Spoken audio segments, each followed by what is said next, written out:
Little Nightmares 3 is out, ladies and gentlemen, and I asked you guys on Twitter before I played the game that the reviews are mixed. It's all over the place. I'm seeing on social media as well as on YouTube comments as well as even my own tweet replies that there are some mixed reviews when it comes to the Little Nightmares 3.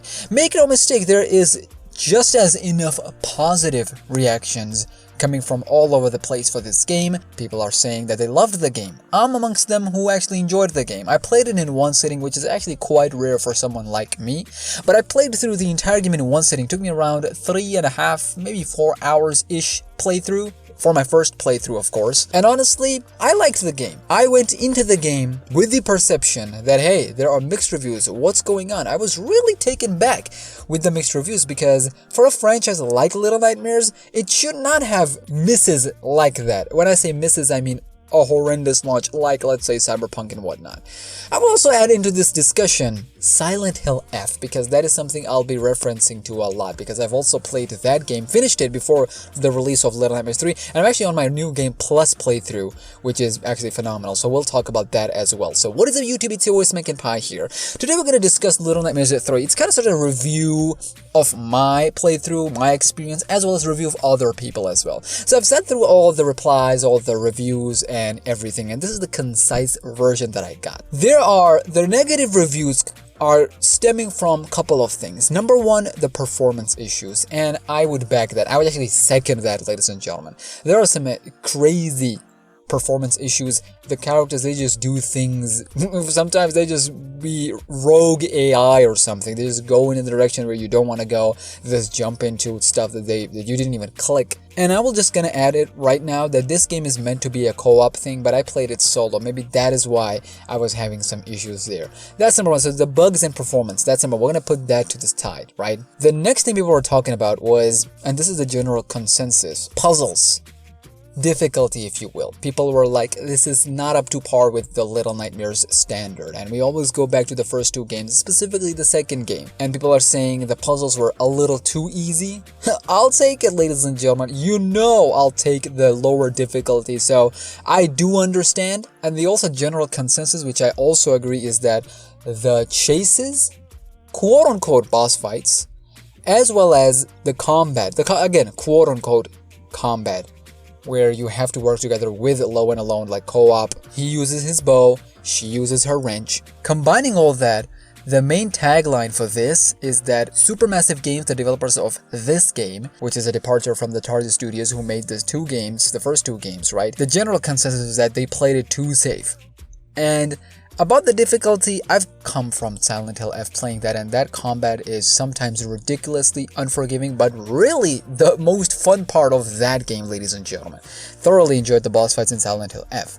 But I'll come back to that. The reason I keep mentioning Silent Hill F, I think because they both share some sort of similarities. The third one I want to talk about is the environmental storytelling, if you will, like the subtle storytelling, the subtle lore, instead of holding your hand. Make no mistake, this is still Little Nightmares' story. It is still a story that leaves you a little bit confusing, and it does have a lot of questions that it opens to everyone, but it also closes books on a lot of things, and there's a lot of stuff that ties into the comics and the Sound of Nightmares. I think that's what the podcast name is. And I would also even add, and this is where I add my own review as well, this is the fourth point from the reviews, the game felt too short. I kept using the word in my last video that the game felt like there was another game underneath that we didn't get to play.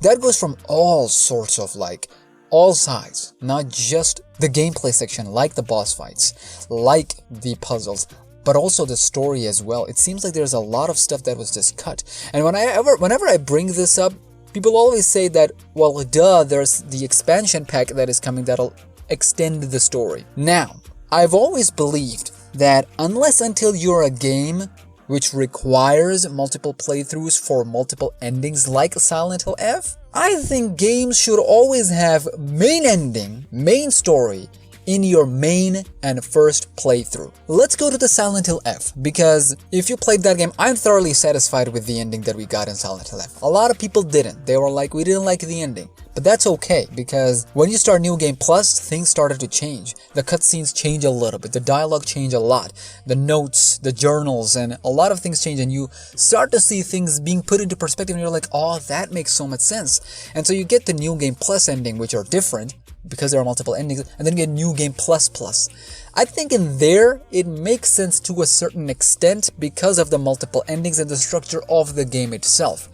Here, ladies and gentlemen, an expansion pack should always be, in my humble personal opinion, expanding the story rather than just, you didn't like the ending here, we're just gonna slide this thing into it. I don't know. It's hard to put in words exactly how I'm feeling, but that is my consensus, and I think a lot of people agree with that.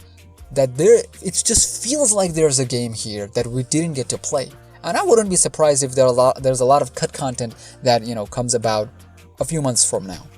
Now, with that all being said, and this is just as many people who didn't like the game, who had all these criticisms and whatnot, there's actually enough, if not more people that are coming out now and saying, we actually like the game. And I've said it countless times in my shorts, as well as in my posts on Twitter and Insta, that I think it's a great game. I think it's a worthy entry in the Little Nightmares franchise. I'm excited for the future. I like the direction they're taking. I am satisfied with the ending that we got.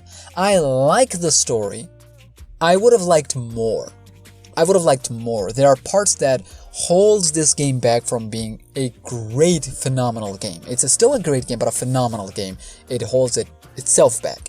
And I would also agree that Supermassive Game did play a little safe in that department where there are mechanics, great mechanics, but they didn't take it to the next level. That by the time we do get to the final boss, they were like, okay, things are just getting started. Like, I'm telling you right now, when we got to the final boss, I was like, it seems like there's more here that we didn't get to explore. I also mentioned it before that I didn't like how really abrupt the whole sequence was with the monster baby. She just disappeared when a couple of birds and crows started to harass her. She just left. What happened there? Same thing goes for the spider. So, okay, Spider, we did close the book on her. I don't know. It just feels like there's a lot here. Just you put this in front of Little Nightmares 2, there's a day and night difference. Okay, there's some lighting. There was also some people who didn't like the lighting of the game, who were not okay with it. But I think that stems more from the fact that we've seen Reanimal, the Tarzu Studio, the main developers of Little Nightmares, their game. That looks dark and gritty. It looks phenomenal. But that's not to say because of that we should put this down. The criticism that I've just mentioned, they are all valid. And if you didn't like the lighting, I think that's also valid. If you prefer the Reanimal type stuff, that's great. We don't have to put each other down for that. Like, I'm a fan of both Reanimal from what I've seen so far, and I'm also a fan of Little Nightmares 3. I've liked it. I've enjoyed it. I've enjoyed my experience. But I feel like it is the weaker of the three.